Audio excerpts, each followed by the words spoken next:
Hello student, this is Rajan and welcome to रैत classes. जैसा कि आज हम डिस्कस करने वाले हैं एपी के कुछ इंपॉर्टेंट क्वेश्चन। जैसा कि हमने लास्ट लेक्चर में आपको सिखाया था कि हम एसएन का फॉर्मूला कैसे यूज करते हैं, एपी का टीएन टर्म कैसे आइडेंटिफाई करते हैं और एपी के कुछ बेसिक से क्वेश्चन कराए थे। लेकिन आज का जो हमारा लेक्चर होने वाला है वो कुछ एपी के अच्छे और इंपॉर्टेंट क्वेश्चन आपके सामने मैं करने वाला हूँ और आपको अच्छे से क्लियर भी कराने वाला हूँ। तो बच्चों, सबसे पहला जो मैंने क्वेश्चन मेंशन कर रखा है, ये एक इंटरेस्टिंग और आसान सा क्वेश्चन आपके सामने मैंने लिखा है। तो इस क्वेश्चन को आपको बताता हूं कि इस क्वेश्चन को हम कैसे सॉल्व करते हैं। तो बच्चों, जैसा कि इस क्वेश्चन में हमें गिवन है कि मेरे पास एक एपी है और जिसका सम ऑफ nth टर्म हमें गिवन है। तो बच्चों, सबसे पहले एनालाइज करो, ये हमें जो गिवन है वो nth टर्म है। तो nth टर्म हमें सम ऑफ nth टर्म है, तो इसको बच्चों हम क्या मेंशन करते हैं, Sn लिखते हैं। तो बच्चों, Sn की वैल्यू जो हमें गिवन है वो कितनी गिवन है, 3n² और प्लस का 5n। ऐसा कि क्वेश्चन में हमें गिवन दे रखा है और उस क्वेश्चन में हमसे बोला गया है कि इसका जो kth टर्म है, यानी कि जो kth टर्म है वो 164 है। तो हमें k की वैल्यू को आइडेंटिफाई करना है। ठीक है बच्चों, तो kth टर्म का मतलब क्या होता है, इसको मैं एक्सप्लेन करूंगा। तो मैं लिखूंगा a plus k minus 1 into D, और ये बच्चों किसके बराबर है, 164 के। इसको मैंने इक्वेशन नंबर फर्स्ट मेंशन कर दिया है। अब हमें इस क्वेश्चन के अंदर a की और d की वैल्यू की रिक्वायरमेंट है। तो बच्चों, a की और d की वैल्यू कहाँ से मिलेगी, तो a की और d की वैल्यू हमें इस Sn फंक्शन से मिलने वाली है। अब कैसे मिलने वाली है, तो बच्चों वो हम एनालाइज कराते हैं। यहाँ पे मैंने कहा Sn का मुझे पता है, तो मैं n की वैल्यू 1 पुट करता हूँ। अगर मैंने n की जगह 1 पुट किया तो ये S1 मिला, 3 लिखा, 1 का स्क्वायर 5 और यहाँ पे 1। और बच्चों मैंने इसको सॉल्व किया तो 3 + 5 यानी कि S1 की वैल्यू हमें 8 मिली है। ठीक है बच्चों, तो सिमिलरली मैंने S2 निकाला और S2 का मतलब यानी कि n की जगह 2 पुट किया तो 2 का स्क्वायर और 5 × 2 यानी कि इसको सॉल्व किया तो 2 का स्क्वायर 4 और 4 × 3 = 12 और यहाँ पे 5 और 5 × 2 = 10। तो ये जो मुझे आंसर मिला वो 22 मिला है। अब बच्चों थोड़ा सा आपको मैं एनालाइज कराता हूँ। जैसे मैंने कहा मेरे पास एक AP लिखी है A1, A2, A3 so on. मैंने कहा इस AP का फर्स्ट टर्म बच्चों हमें पता है, तो फर्स्ट टर्म आप बता सकते हो कि इसका फर्स्ट टर्म क्या है, A1 पता है बच्चों। और मैंने कहा आपसे इस सीरीज के अंदर आप मुझे बता दो कि इस सीरीज का सम ऑफ फर्स्ट टर्म आपको क्या मिलने वाला है, यानी कि आपको इस सीरीज का फर्स्ट टर्म हमें क्या मिलेगा। तो फर्स्ट टर्म बच्चों हमें क्या मिलेगा, A1। और मैंने कहा पहले टर्म का सम क्या है, तो वो S1। तो S1 की वैल्यू ही बच्चों क्या होती है, A1 होती है। तो इस S1 को मैं क्या लिख सकता हूँ, A1 लिख सकता हूँ। अब बच्चों मैंने आपसे पूछा कि इस AP का सम ऑफ 2 टर्म क्या लिखा हुआ है, यानी कि आप समझना क्वेश्चन में बोला गया है सम ऑफ 2 टर्म, यानी कि हमें 2 टर्म का सम निकालना है। तो 2 टर्म का सम यानी कि S2 को मैं लिख सकता हूँ A1 + A2। ठीक है बच्चों, तो मैंने इस S2 की जगह प्लेस कर दिया A1 + A2 और ये किसके बराबर, 22 के बराबर। तो यहाँ से मैंने A1 की वैल्यू 8 पुट की और ये A2 लिखा = में 22, यानी कि जो A2 की वैल्यू मिली वो बच्चों हमें कितनी मिली, 14।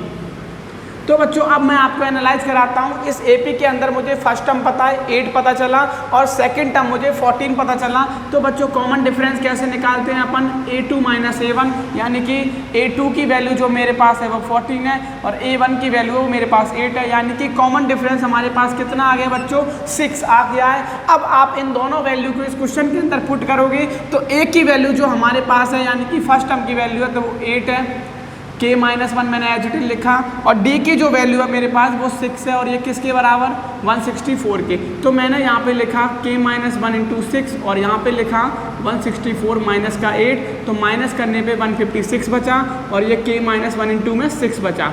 ठीक है बच्चों, तो अब 6 से मैंने इसको कैंसिल किया तो 6 × 2 = 12 और 6 × 6 = 36। तो यहाँ से जो हमें पता चला जो k की वैल्यू हमारे पास आ चुकी है वो 27 आ चुकी है। ठीक है बच्चों, तो एक इंपॉर्टेंट क्वेश्चन मैंने आपके सामने आपको बताया है कि इस तरीके के क्वेश्चन को आप कैसे करते हो। इस क्वेश्चन में हमें AP का सम ऑफ nth टर्म गिवन था और हमसे आइडेंटिफाई करवा रहा था कि इस AP का kth टर्म क्या होगा। तो सबसे पहले जो Sn टर्म गिवन था उसमें मैंने n की जगह 1 पुट किया, n की जगह 1 पुट करने से मुझे S1 पता चला।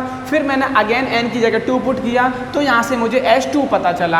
अब S1 और S2 पता चल चुका है, फिर मैंने आपको रियलाइज़ कराया है कि सीरीज का जो फर्स्ट टर्म होता है वो S1 होता है। बिकॉज किसी भी सीरीज का मैंने आपसे पूछा कि इस सीरीज का सम ऑफ फर्स्ट टर्म क्या मिलेगा, तो आपका आंसर मिलेगा सर A1। मैंने कहा इसके टू टर्म का सम क्या मिलेगा, तो बच्चों आपका आंसर होगा A1 प्लस A2। तो वही मैंने लिखा कि जो मेरे पास सम ऑफ टू टर्म है वो A1 प्लस A2 के बराबर है और A1 की वैल्यू मेरे पास 8 है। ठीक है बच्चों, तो इतना पुट करने के बाद मैंने यहाँ से A2 को आइडेंटिफाई किया, तो A2 की वैल्यू हमें 14 मिली है और D की वैल्यू हम निकालते हैं तो A2 माइनस A1 करते हैं, तो D की वैल्यू मुझे मिली 14 माइनस 8, तो यानी कि D की वैल्यू हमें 6 मिली है। अब बच्चों इतना मुझे A और D पता चल चुका है और क्वेश्चन में मुझे पूछा गया है कि kth टर्म कितना होगा, यानी कि kth टर्म हमें 164 गिवन है और K की वैल्यू हमसे पूछी गई है। तो kth टर्म का फॉर्मूला हम लगा सकते हैं A plus K minus 1 into D, और किसके बराबर बच्चों 164 के। तो A की और D की वैल्यू की और K की वैल्यू हमें इस क्वेश्चन में मिली 27। ठीक है बच्चों, तो आप इस क्वेश्चन को नोट डाउन करोगे। इसी के साथ हमारा नेक्स्ट क्वेश्चन हम करने वाले हैं। ठीक है बच्चों, तो जैसा कि क्वेश्चन नंबर सेकंड एक अर्थमेटिक का एक बहुत ही इंपॉर्टेंट क्वेश्चन मैंने आपके सामने मेंशन करके रखा है और ये बेसिकली आपको एग्जाम में पूछा भी जाता है। तो बच्चों आज इस क्वेश्चन को अच्छे से करते हैं और मैं आपको बहुत अच्छे से समझाने की पूरी कोशिश करता हूं कि आप इस क्वेश्चन को कैसे करोगे। ठीक है बच्चों, तो जैसा कि इस क्वेश्चन में मेंशन है कि if the ratio of sum of nth term, यानी कि सबसे पहले क्वेश्चन में बोला है कि हमें रेशियो गिवन है, लेकिन किसका, सम ऑफ nth टर्म, यानी कि दो AP हैं और उनका जो nth टर्म है उसका जो रेशियो गिवन है वो मेरे पास 7n प्लस 1 और 4n प्लस 27। तो सबसे पहले जो क्वेश्चन में मेंशन है मैं उसको नोट डाउन करता हूँ। मैंने कहा पहली जो AP है उसका सम Sn और दूसरी जो AP है उसका सम Sn डैश। ठीक है बच्चों, तो अब Sn का फॉर्मूला मैंने आपको बता रखा है n/2 2a plus n minus 1 और n2 में d। लेकिन बच्चों जो दो मेरे पास जो AP हैं उनका nth टर्म मुझे गिवन है, लेकिन उनके जो फर्स्ट टर्म और डिफरेंस होंगे वो अलग अलग होंगे। तो मैंने इसका फर्स्ट टर्म लिखा A1 और इसका कॉमन डिफरेंस लिखा D1। सिमिलरली मैंने सेकंड AP लिखी तो उसका मैंने टर्म लिखा n/2, लेकिन उसका मैंने फर्स्ट टर्म लिखा B1।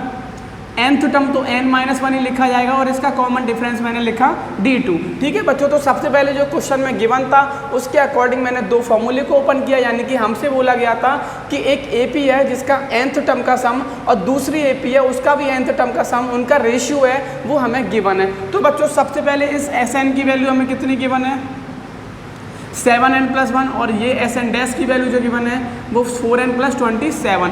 इस n/2 से इस n/2 को कैंसिल किया बच्चों, तो मेरे पास जो आंसर आया वो हमें ये आंसर मिला n-1 और n2 में dt। लेकिन बच्चों सबसे पहले हमें यहाँ पे एक क्वेश्चन को एनालाइज करते हैं। यहाँ पे मुझे क्या आइडेंटिफाई करना है बच्चों, 9th टर्म फाइंड करना है। तो बच्चों सबसे पहले मैं थोड़ा सा आपको एनालाइज कराता हूँ कि मुझे क्या निकालना है, 9th टर्म। और बच्चों 9th टर्म होता क्या है, a plus 9 minus 1 into D, यानी कि a प्लस 8d। तो मुझे इसको टर्म में कन्वर्ट करना है, तो यहाँ से मुझे सबसे पहले a बनाना है, लेकिन मेरे पास 2a लिखा है। तो मैंने बच्चों सबसे पहले क्या किया, यहाँ से 2 को कॉमन निकाला। अब बच्चों यहाँ से 2 को कॉमन निकाला है तो यहाँ पे बचा a1, ये n-1 बचा और 2 का मुझे यहाँ पे डिवाइड करना पड़ा बिकॉज यहाँ पे कहीं पे 2 नहीं था और इसका डिफरेंस कितना मिला बच्चों, d1 मिला। सिमिलरली हमने नीचे से 2 को कॉमन निकाला तो बचा b1, ये बचा n-1/2 और यहाँ से इसका कॉमन डिफरेंस d2। तो बच्चों 2 से मैंने कैंसिल कर लिया। 2 और 2 कैंसिल होने के बाद जो मेरे पास वैल्यू आई है वो मेरे पास ये आंसर आया है a1 plus n-1 into d1 और b1 प्लस n-1/2 और इंटू में dt। लेकिन बच्चों अब आपको मैं यहाँ पे एनालाइज कराता हूँ कि मुझे a मिल गया है n-1, मुझे ये इसकी जगह आपको क्या फंक्शन लिखना है, तो बच्चों n-1/2 की जगह मुझे 8 लिखना है। तो मैंने कहा कि मैं रिप्लेस करने वाला हूँ किसको, मैंने कहा मैं n-1/2 की जगह क्या रिप्लेस करूँगा, 8 रिप्लेस करूँगा। तो बच्चों सबसे पहले n की वैल्यू जो मिली वो मुझे कितनी मिली है, 17। ठीक है बच्चों, तो एक सिंपल सा ऑब्जर्वेशन कराया है मैंने। इस टर्म को मुझे 9th टर्म में कन्वर्ट करना है, तो n-1/2 की जगह मुझे 8 लेके आना पड़ेगा। तो 8 लेके आना है, तो मैंने इसको रिप्लेस किया कि अगर n-1/2 को मैं 8 लिख रहा हूँ तो बच्चों n की वैल्यू मुझे 17 पता चल जाएगी। अब बच्चों मैं इसमें पुट करता हूँ और आसानी से इसका आंसर आइडेंटिफाई करता हूँ। तो मैंने क्या किया, n की जगह हम 17 पुट कर सकते हैं, तो 7 × 17 और प्लस का 1 देख सकते हो आप, n की जगह मैंने 17 पुट किया है। सिमिलरली 4 × 17 और प्लस का 27। और जब इस फंक्शन को सॉल्व किया तो ऊपर मिला a1 प्लस, यहाँ पे जो हमें फंक्शन मिला तो मैंने आपको क्या बताया था, 8 पुट करना है, और यहाँ से जो मिला b1 प्लस 8d2 मिला। तो बच्चों ये जो फंक्शन मिला है इसको हमने सॉल्व किया, तो 7 7 जा 19119 प्लस का 1, और ये सॉल्व किया तो 68 और प्लस का 27। और बच्चों इस फॉर्मूले को हम लिख सकते हैं t(9) और इसको लिख सकते हैं t(9)। ठीक है बच्चों, तो अब इसको सॉल्व किया तो ये मिला 120, इसको सॉल्व किया तो इसका जो आंसर मिला वो 95 मिला। ठीक है बच्चों, और यहाँ से जो सॉल्व किया तो t9/t9 है। इसको मैंने 5 से कैंसिल कर लिया, तो 5 2 जा 10 और 5 4 जा 20, और 5 से कैंसिल किया तो 5 1 जा 5, 5 9 जा 45। यानी कि हमें जो इसका टर्म का हमसे रेशियो पूछा गया था वो हमें मिला 24 और रेशियो में 19। ठीक है बच्चों, तो एक आसान सा मैंने आपको सॉल्यूशन दिया इस क्वेश्चन का, और मैंने आपको बताया कि इस तरीके के क्वेश्चन को आप कैसे सॉल्व करेंगे। तो बच्चों मैं इसको आपको एक बार एक्सप्लेन फिर से करता हूँ। सबसे पहले इस क्वेश्चन के अंदर हमें सम ऑफ nth टर्म, वो भी 2 AP थी, तो दोनों का मुझे सम ऑफ nth टर्म गिवन था। तो मैंने लिखा पहली AP है और उसका SN टर्म, और दूसरी AP है उसका SN टर्म। पहले वाले का फॉर्मूला ये और दूसरे वाले का फॉर्मूला सेम, लेकिन दोनों जो मैंने फॉर्मूले ओपन किए हैं इनमें मेरे पास केवल a की और d की वैल्यू अलग होगी, बाकी nth टर्म दोनों के सेम डिफाइन किए गए हैं। n/2 से n/2 कैंसिल हुआ और ये 2a1 एज इट इज लिखा। अब बच्चों मैंने आपको एनालाइज कराया था कि 9th टर्म लिखना है, यानी कि इसको 9th टर्म में कन्वर्ट करना है। तो 9th टर्म का मतलब मुझे a + 8d चाहिए। तो मैंने कहा सबसे पहले इसमें से 2 कॉमन निकाला, नीचे से भी 2 कॉमन निकाला। अगर ऊपर से 2 कॉमन निकला तो बचा a1 + n-1/2 × d1। Similarly second part 2 से 2 कैंसिल, ये मेरे पास फंक्शन मिला, और फंक्शन मिलने के बाद मैंने क्या किया है, यहाँ पे n-1/2 को मैं क्या रिप्लेस कर दूं बच्चों, मुझे 8 चाहिए। बस आप इतना समझ लोगे आपका क्वेश्चन क्लियर। इस क्वेश्चन में मुझे यहाँ पे n-1/2 की जगह कितना चाहिए, 8 चाहिए। तो मैंने रिप्लेस कर दिया कि n-1/2 को हम कितना लिख सकते हैं, 8 लिख सकते हैं। अगर बच्चों n-1/2 को 8 लिखेंगे तो n की जो वैल्यू मिलेगी वो हमें कितनी मिलेगी, 16 + 1 यानी कि 17। तो मैंने n की जगह 17 को रिप्लेस किया, और आपके पास 2 टर्म मिल चुकी हैं t9 और t9'। इसका जो रेशियो है वो बच्चों कितना है, 24:19। ठीक है बच्चों, तो आप इस क्वेश्चन को नोट डाउन करेंगे। इसी के साथ हम अगला क्वेश्चन करेंगे। ठीक है बच्चों, तो एपी का क्वेश्चन नंबर 3 एक बहुत ही ज़बरदस्त और बेहतरीन क्वेश्चन आपके सामने मैंने लिख रखा है। तो इस क्वेश्चन को आप पहले एक बार वीडियो को पॉज करके ट्राई जरूर कर लें। अगर आप पे क्वेश्चन नहीं बनेगा उसके बाद आप वीडियो को देखोगे तो ज़्यादा अच्छा लगेगा। तो एक बार ट्राई खुद से करोगे तो आपको पता चलेगा कि आप कहाँ पे लाइज करते हैं। तो बच्चों इस क्वेश्चन को हम सॉल्व करते हैं और आपको समझाते हैं कि इस क्वेश्चन को करने का क्या मेथड है। तो बच्चों जैसा कि इस क्वेश्चन में हमें मेंशन कर रखा है कि एक एपी के अंदर उसका पी, क्यू और आर जो नंबर का टर्म है वो मुझे ABC पता है। तो बच्चों सबसे पहले जो क्वेश्चन हमें इन्फॉर्म कर रहा है मैं उसको नोट डाउन करता हूँ। मैंने कहा कि एक AP का सम ऑफ पी टर्म जो हमें गिवन है वो A है, और सम ऑफ क्यू टर्म है जो गिवन है वो B है, और सम ऑफ आर्थ टर्म है जो गिवन है वो C है। तो बच्चों सबसे पहले सम का फॉर्मूला ओपन करते हैं यहाँ पे, और मैंने यहाँ पे इस फॉर्मूला जो ओपन किया तो लिखा P/2। अब मैं यहाँ पे कैपिटल A का यूज़ कर रहा हूँ क्योंकि स्मॉल है, उसमें एक फंक्शन हमें गिवन है। ठीक है बच्चों, और यहाँ पे लिखा P-1 और इनटू में D। और ये बच्चों जो वैल्यू गिवन है वो किसके बराबर है, A के बराबर गिवन है। अब बच्चों थोड़ा सा एनालाइज करते हैं। प्रूफ में मुझे क्या चाहिए, मुझे A/P चाहिए। तो मैंने इस P को यहाँ से हटा के इसके नीचे सेट किया तो मुझे मिला A/P, और मैं लिख सकता हूँ A/P = में 1/2, और यहाँ पे मिला 2A + P माइनस 1 इंटू में D। सिमिलरली बच्चों मैंने यहाँ पे इसको ओपन किया तो इसको मैंने लिखा Q अपॉन 2 और यहाँ पे ब्रैकेट में 2A plus Q minus 1 into में D और ये बराबर किसके बच्चों B के। तो इतना करने के बाद अब मैंने कहा यहाँ पे हमें फिर क्या चाहिए तो B अपॉन Q चाहिए तो B अपॉन Q लिखा और यहाँ पे 1/2 और 2A प्लस Q माइनस 1 और इंटू में D। इक्वेशन नंबर सेकंड और इक्वेशन नंबर फर्स्ट। सिमिलरली अगर मैं इसको लिखूंगा तो मैं डायरेक्ट लिखूंगा, इसको लिखा मैंने C upon R equal to में और ये भी मिला 1/2 और 2A plus R minus 1 into में D। ठीक है बच्चों, इसको इक्वेशन नंबर थर्ड बोल दिया। अब बच्चों हमें इसको प्रूव करना है तो मैं आपको एक बेसिक से मेथड से करके बताता हूँ कि मैंने क्या किया। इस क्वेश्चन का LHS पार्ट उठा लिया और LHS पार्ट उठाने के बाद A upon P, V upon Q और C अपॉन R की वैल्यू सीधा सीधा सब्स्टिट्यूट किया। तो अपन ने A अपॉन P की जगह लिखा 1/2 2A plus P minus 1 into में D। ठीक है, और ब्रैकेट में बच्चों क्या लिखा है Q minus R। Similarly B upon Q की जगह लिखा तो 1/2 2A प्लस Q माइनस 1 और इंटू में D और इसके बाद जो फंक्शन लिखा है वो लिखा है R माइनस P। सिमिलरली हमने C अपॉन R की जगह रिप्लेस किया 2A plus R minus 1 into D और यहाँ पे ब्रैकेट में क्या लिखा P माइनस Q। बच्चों इतना करने के बाद अब मैं आपको एक बेसिक सा क्वेश्चन आपको बताता हूँ कि आपको करना क्या है। तो सबसे पहले इस पूरे पार्ट में जो मुझे कॉमन मिला वो 1/2 लिखा और उसके बाद मैंने क्या किया, जो A वाला पार्ट में आप इससे मल्टीप्लाई करोगे, इस वाले में भी इससे करोगे और इस वाले पार्ट में भी इससे मल्टीप्लाई करोगे। तो इन तीनों पार्ट में से बच्चों मैंने 2A को कॉमन लिया और मेरे पास जो बचा तो इधर बचा Q माइनस R, यहाँ से जो मैंने लिखा वो लिखा R माइनस P और वो फंक्शन जो लास्ट में बचा उसको लिखा P माइनस Q।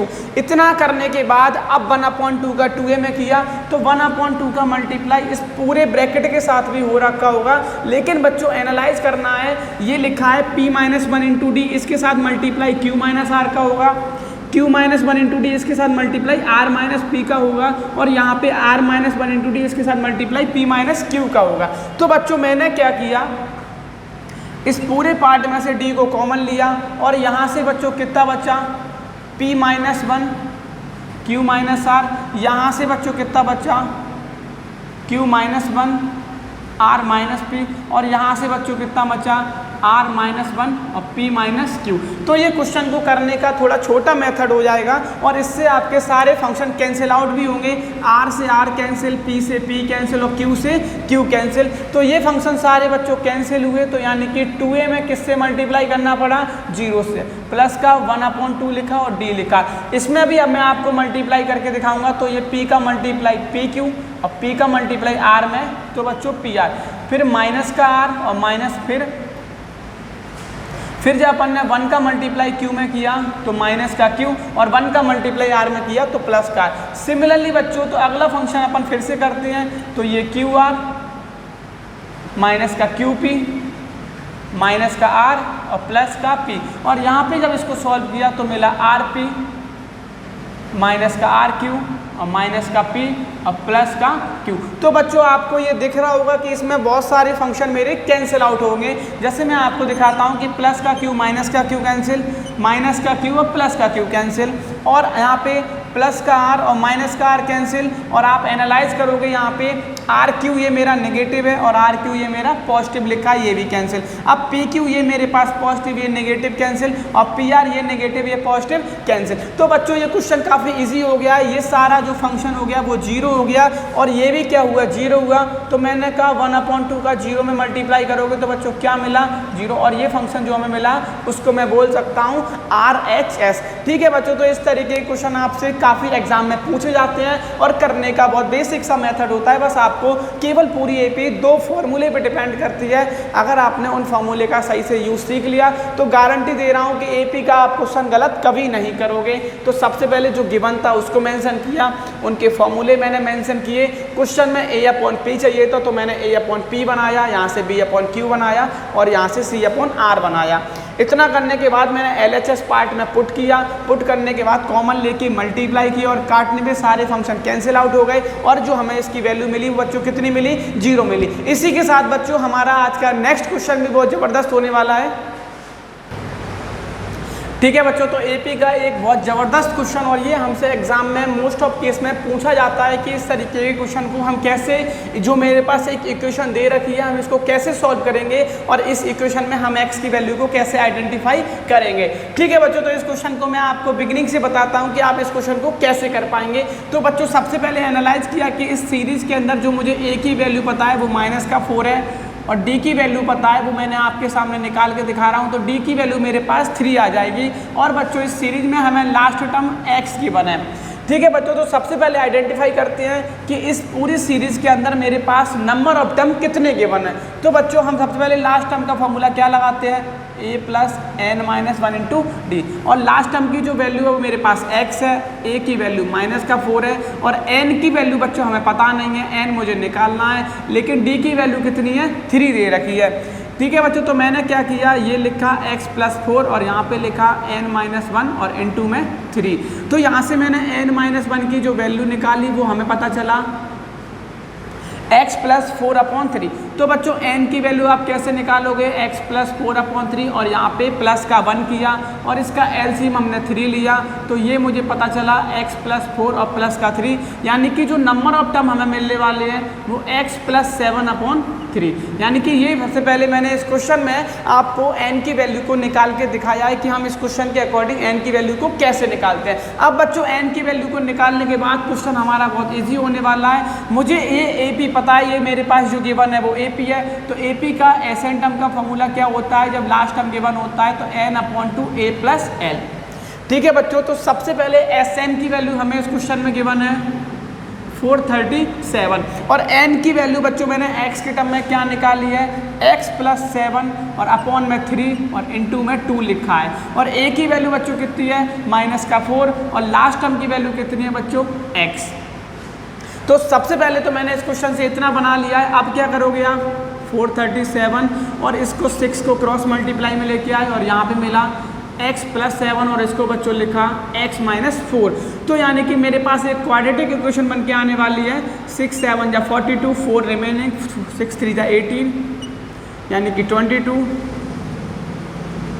2 6 2 2। और बच्चों इसका मल्टीप्लाई किया तो x का मल्टीप्लाई x में क्या, x² मिला, x का मल्टी यहाँ पे 4x और ये प्लस का 7x और माइनस का 28। तो बच्चों अपन इसको सॉल्व करेंगे तो ये x² यहाँ पे प्लस का 3x और ये मैंने किया तो 2 6 2 2 और माइनस यानी कि माइनस का फंक्शन इधर आके पॉजिटिव मिला और मैंने इसको सॉल्व किया तो ये मिला मुझे 2650 और ये x² और प्लस का 3x। तो अपन को पास बच्चों एक इक्वेशन आने वाली है x² प्लस का 3x और यहाँ पे 2650 और इक्वल टू में 0। तो जैसा कि बच्चों हमारे पास एक क्वाड्रेटिक इक्वेशन यहाँ से मिल चुकी है। अब क्वाड्रेटिक इक्वेशन को सॉल्व करने का तरीका आपको पता है, तो यानी कि इसके जो फैक्टर मिलने वाले हैं वो हमें मिलेंगे 50x माइनस का 47x इक्वल टू में 0।